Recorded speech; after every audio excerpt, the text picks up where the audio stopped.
Hello, about TubeTalk. Welcome back to you, Douglas. You over your jet lag? You all good to go? Oh dear. Yeah. And it's exciting news for everybody. Yeah. You're picking Bit of the Week this week. I picked the bit of the week. You have? I don't know it yet, but yeah. We shall reveal it later in the show. I don't have it written down, but I think I've heard what it was, so it should be fine. Okay. Alright. Anyway, last week, Velocious, Group 1 Steamer Stakes. How are you feeling about that? Pretty good. Yeah. Very good performance. She only got on track 30 minutes before the race because of next on the motorway. So I think she was over 4 hours on the truck. And just to let people know, that it would be like, you say, flying somewhere 4 hours, and getting off and being asked to, run 100 metre sprint. Run a 1,500 metre race, half an hour to get off the plane. It's pretty hard. Easy. So for her temperament and to win, easy for you. I'll make you do that. No. She's a remarkable filly. Group 1 winner. She will probably be a champion 2-year-old and she'll deserve it. But she's very, very likely to have one more run in the Manitou size produce Group 1 at the start of April. It's like getting off the plane from Rarotonga and running around the whole island. It is. It's not easy. Not easy. Not when you haven't been mobile. You've been sitting in one place, staying in one place for a long time. Yeah. Pariah Pearl was second fresh up last Thursday. Really good. She's come back well. She's stronger. She's more mature. She's got a little bit further back than we anticipated. She didn't take the tight corner very well, but once she balanced up, ran on really well for second. She's very close to breaking through. Cinnamon Girl was an excellent third on Friday. So good. She is flying. She's deserved to win just about every one of her races. She drew really poorly, so she got a bit further back than we wanted. Had to take off very early because horses in front of her weren't going anywhere, and she only got nailed on the line. She's going really well. Really well. Deserves to break through as well. She will go next Wednesday, the 20th, I think, at Pukekohe. And on Saturday, Skyman was fourth in the Group 1 Bone Crusher Stakes. Yeah, he was a bit unlucky not to get third. He was good going back right-handed. He just got carted out a little bit by Aquacade, who was drifting out, and he had to stop his run, come back inside that horse, and then she started to drift in.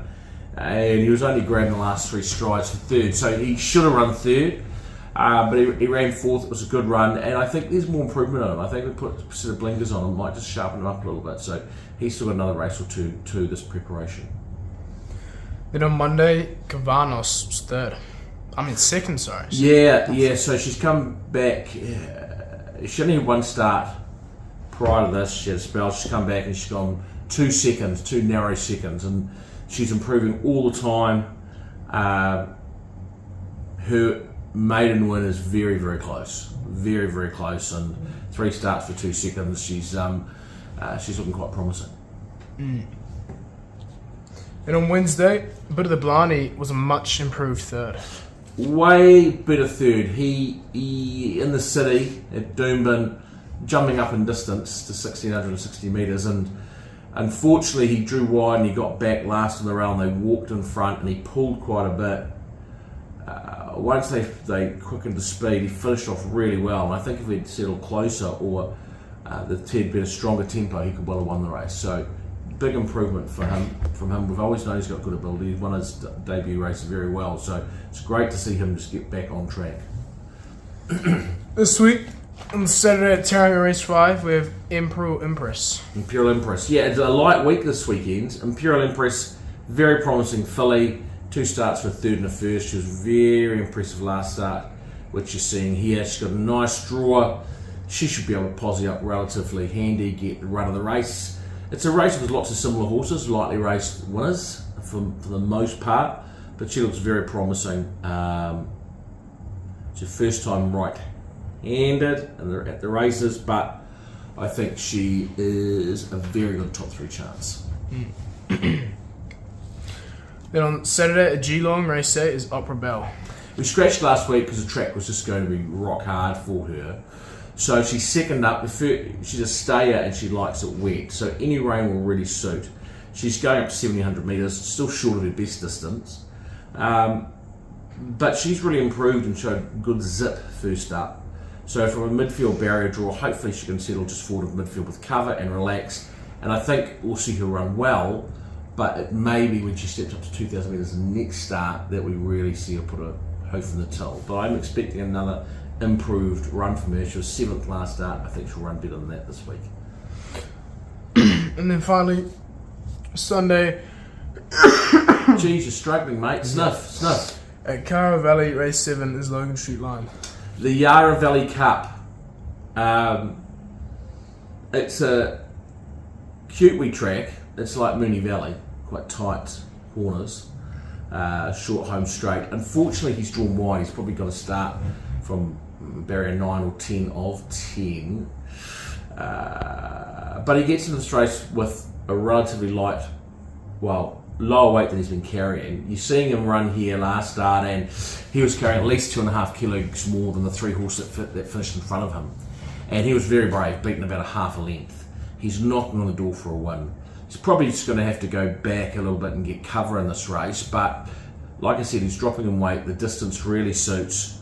There's probably 3 or 4 chances and the field drops way towards the bottom, so this looks a really good opportunity for him to get a well-deserved win, and he'll be very competitive in this field. Then finally, bit of the week. So, Doug, bit of the week is? No, you've got to give the name. I know, I can't remember the name.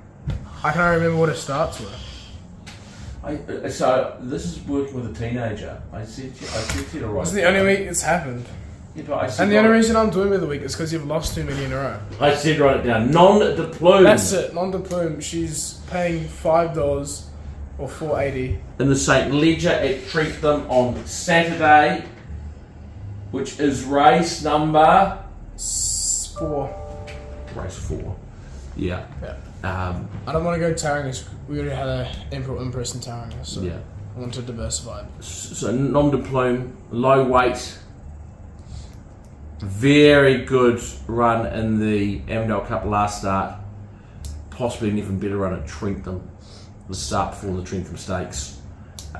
Going back to that track. Like we say, no weight in the back. Looks like the 2,600 metres will really suit. And of the 3 Robbie Patterson runners, you'll pick at $5. I think it's over. I think she'll probably start at $4 or under. Yeah. So let's see if you can maintain your good record. Let's hope. If not, we'll get the teacher back next week. Yes, and what we've learnt, though, Doug, is we write things down. What we've learnt is we've got to pick better bit of the week, Dad. All right. Good luck to everyone out there. We'll see you next week. Bye. 4 deep, a length and a half off them. Mr. Brightside off the fence, needs room, and then came Jewess into the straight. Alligator Blood at the 200 took the front. Romantic Warrior the outside. Alligator Blood at the 100. Romantic Warrior, Mr. Brightside. Still Alligator Blood. Mr. Brightside.